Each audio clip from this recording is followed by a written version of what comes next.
આજે આપણે જીવદળનું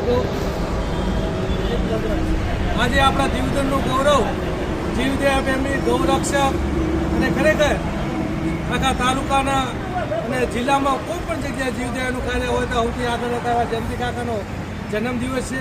આજે 74 વર્ષ પરિપૂર્ણ કરીને 75મા વર્ષે મંગલ પ્રવેશ કરી રહ્યા છે ત્યારે હું ભુવાજી તરીકે ગોગા મહારાજ માતાજીને પ્રાર્થના કરું છું કે જીવનની અંદર ખૂબ સુખ શાંતિ સમૃદ્ધિ મળે અને ગૌ માતાના સદાય આશીર્વાદ વરસતા રહે એવી ગૌ માતાને પ્રાર્થના કરું છું। સાથે સાથે ખરેખર જયંતિ કાકા પાસેથી પણ એક પ્રેરણા લેવા જેવી છે કે આજે 74 વર્ષ 75 વર્ષ થવા છતાં કોઈ પણ જગ્યાએ જીવદયાનું કાર્ય હોય ને અડધી રાત્રે પણ ફોન થાય તો જીવદયાના કાર્ય માટે તત્પર હોય છે। એટલે આપ પણ એમાંથી પ્રેરણા લેવી વિનંતી સાથે ગોગા મહારાજ માતાજીના આશીર્વાદ ગિરીશભાઈ તમે પણ શુભેચ્છા આપો વિનંતી। ગૌ માતાની સેવા કરવી શુભેચ્છા।